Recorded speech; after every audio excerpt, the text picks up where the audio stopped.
بسم اللہ الرحمن الرحیم۔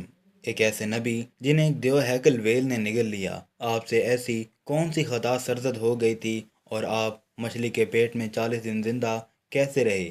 اس ویڈیو میں ہم اس ہستی کے متعلق جانیں گے جن کا واقعہ قرآن مجید میں یونس اور توریت میں جونا کے نام سے آیا ہے۔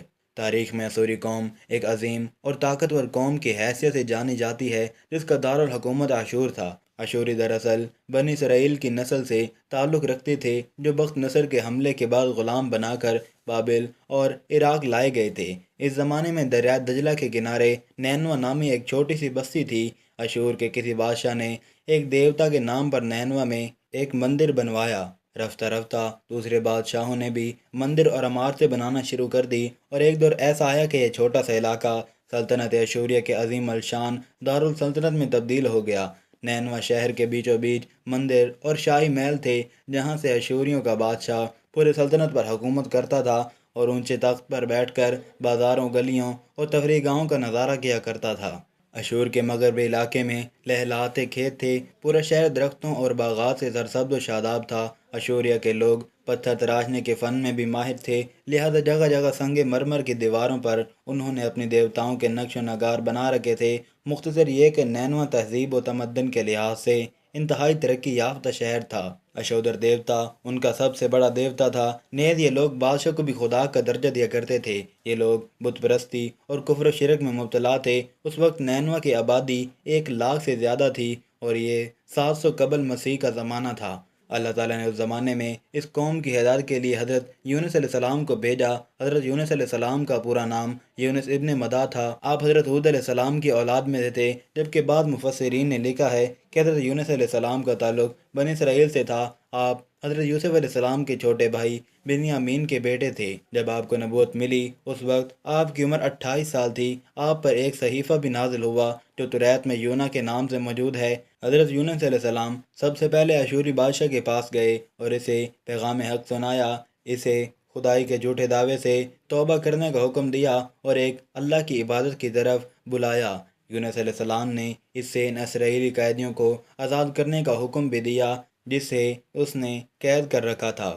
نینوا کا بادشاہ آپ کی باتیں سن کر غضبناک ہو گیا اور آپ کی جان کا دشمن بن گیا، لہذا آپ علیہ السلام نے نینوا کے عوام سے بات کی اور انہیں توحید کی دعوت دی۔ انہیں شرک و بت پرستی اور دوسری برائیوں سے توبہ کرنے کو کہا گیا، مگر اہل نینوا نے ایمان لانے سے انکار کر دیا اور اللہ کے رسول کو جھٹلا دیا۔ یونس علیہ السلام مسلسل اس کوشش میں رہے کہ ان کی قوم کے لوگ راہ راست پر آ جائیں۔ آپ نے انہیں بہت سمجھایا اور دعوت کے کام کو جاری رکھا۔ دیکھتے دیکھتے 40 سال کا عرصہ گزر گیا، لیکن یہ قوم حضرت یونس علیہ السلام کا انکار کرتی رہی اور شرک پر ڈٹے رہے۔ نیز حضرت یونس علیہ السلام کو دھمکیاں بھی دی گئی کہ اگر آپ نے اشودر دیوتا کے خلاف کچھ کہا تو وہ آپ کو قتل کر دیں گے۔ آخر کار حضرت یونس علیہ السلام اپنی قوم سے مایوس ہو گئے۔ جب ان کی سرکشی اور نافرمانی انتہا کو پہنچ گئی تو اللہ تعالیٰ نے حضرت یونس علیہ السلام کو حکم دیا کہ لوگوں کو آگاہ کر دو کہ 3 دن کے اندر ان پر عذاب آنے والا ہے۔ لہذا آپ نے اہل نینوا کے سامنے اعلان کیا کہ اگر تم نے 3 دنوں کے اندر بت پرستی اور شرک سے توبہ نہ کی تو تم پر اللہ کا قہر نازل ہوگا اور پورا شہر تباہ و برباد ہو جائے گا۔ لوگوں نے آپ کا مذاق اڑایا اور جواب میں کہا ہم تمہارے رب کی طرف سے عذاب کے منتظر رہیں گے۔ آپ کی قوم نے آپس میں مشورہ کیا تو اس بات پر سب کا اتفاق ہو گیا کہ یونس علیہ السلام کو کبھی جھوٹ بولتے نہیں دیکھا گیا، لہذا ان کی بات نظر انداز نہیں کرنی چاہیے۔ مشورے میں یہ بھی طے ہوا کہ دیکھا جائے کہ اگر یونس علیہ السلام رات بستی کے اندر اپنے گھر میں مقیم رہتے ہیں تو سمجھ لو کہ کچھ نہیں ہوگا، اور اگر وہ یہاں سے کہیں اور چلے جاتے ہیں تو یقین کر لو کہ صبح عذاب ضرور آئے گا۔ حضرت یونس علیہ السلام رات کو اس بستی سے نکل گئے۔ صبح ہوئی تو عذاب الہی کا ایک سیاہ دھواں بادل کی شکل میں بستی والوں کے سروں پر منڈلانے لگا۔ جب وہ ان کے قریب ہونے لگا تو ان لوگوں کو کہا کہ اب وہ سب ہلاک ہونے والے ہیں۔ دراصل حضرت یونس علیہ السلام اپنی قوم سے ناراض ہو کر چلے گئے تھے، وہاں سے نکلنے کا حکم نہیں دیا گیا تھا۔ وہ عذاب کی اطلاع دینے کے بعد اللہ کی اجازت کے بغیر اپنا علاقہ چھوڑ گئے تھے۔ آثار عذاب دیکھ کر جب آشوریوں نے توبہ و استغفار کی تو اللہ نے انہیں معاف کر دیا۔ اللہ تعالیٰ کسی قوم کو اس وقت تک عذاب نہیں دیتا جب تک وہ اپنی حجت پوری نہیں کر لیتا۔ پس جب یونس علیہ السلام نے اس قوم میں مہلت کے آخری لمحے تک نصیحت جاری نہیں رکھی اور اللہ کے مقرر کردہ وقت سے پہلے وہ خود ہی ہجرت کر گئے تو اللہ کے انصاف نے اس قوم کو عذاب دینا گوارا نہ کیا اور انہیں معاف کر دیا گیا۔ جب یونس علیہ السلام فرات کے کنارے پہنچے تو ایک کشتی کو مسافروں سے بھرا ہوا پایا۔ حضرت یونس علیہ السلام کشتی میں سوار ہو گئے اور کشتی نے لنگر اٹھایا۔ کشتی سمندر میں سکون سے چلتی رہی۔ اچانک اونچی اونچی لہریں اٹھنے لگی۔ انہوں نے اپنا ساز و سامان سمندر میں پھینک دیا کہ وزن کم ہو جائے گا، لیکن کشتی کا بوجھ پھر بھی کم نہ ہوا۔ جب کشتی ڈگمگانے لگی تو کشتی کے غرق ہونے کا یقین ہونے لگا۔ اہل کشتی نے اپنے عقیدے کے مطابق کہا کہ ایسا معلوم ہوتا ہے کہ اس کشتی میں کوئی غلام اپنے آقا سے بھاگا ہوا ہے۔ جب تک اس کو اس کشتی سے الگ نہ کیا جائے گا نجات مشکل ہے۔ یونس علیہ السلام نے سنا تو ان کو تنبیہ ہوا کہ اللہ کو میرے نانوا سے وحی کا انتظار کیے بغیر اس طرح چلے آنا پسند نہ آیا، اور یہ میری آزمائش کے آثار ہیں۔ یہ سوچ کر انہوں نے اہل کشتی سے فرمایا کہ میں ہی وہ غلام ہوں جو اپنے آقا سے بھاگا ہوا ہوں۔ لہذا 3 مرتبہ قرآن اندازی کی گئی اور تینوں مرتبہ حضرت یونس علیہ السلام کا نام نکلا۔ تب مجبور ہو کر انہوں نے حضرت یونس علیہ السلام کو دریا میں ڈال دیا۔ اس وقت اللہ نے ایک بڑی مچھلی کو حکم دیا کہ انہیں نگل لو، یہ تمہاری غذا نہیں ہے، اس لیے ان کے جسم پر کوئی تکلیف نہیں ہونی چاہیے۔ مچھلی نے حضرت یونس علیہ السلام کو اپنے پیٹ میں نگل لیا۔ یونس علیہ السلام نے جب مچھلی کے پیٹ میں خود کو زندہ پایا تو بارگاہ الہی میں اپنی ندامت کا اظہار کیا کہ میں وہی الہی کا انتظار کیے بغیر اور اللہ سے اجازت لیے بغیر امت سے ناراض ہو کر نینوا سے نکل آیا۔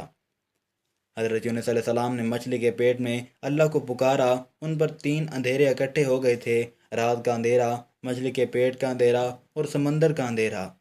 آپ نے ان اندھیروں میں یہ کلمات کہے: اللہ تیرے سوا کوئی معبود نہیں، تو یکتا ہے، میں تیری پاکی بیان کرتا ہوں، بے شک میں اپنے نفس پر خود ہی ظلم کرنے والا ہوں۔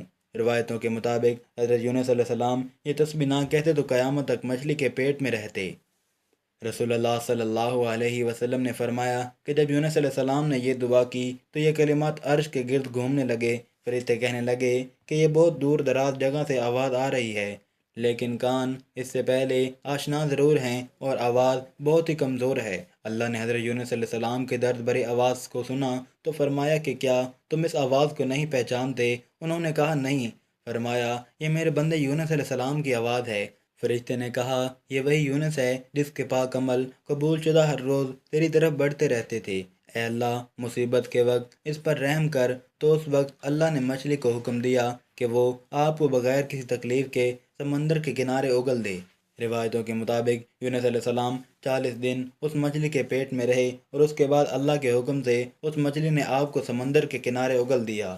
مچھلی کے پیٹ میں رہنے کی وجہ سے آپ کا جسم ایسا ہو گیا تھا جیسے کہ پرندے کا پیدا شدہ بچہ جس کا جسم نرم ہوتا ہے اور جسم پر بال تک نہیں تھے۔ غرض حضرت یونس علیہ السلام بہت ہی کمزور اور ناتواں حالت میں خشکی پر ڈال دیے گئے تھے۔ اس کے بعد اللہ نے سمندر کے کنارے پر ایک بیلدار درخت اگایا۔ روایتوں کے مطابق وہ کدو کا پودا تھا جس کے ذریعے حضرت یونس علیہ السلام پر سایہ ہو گیا۔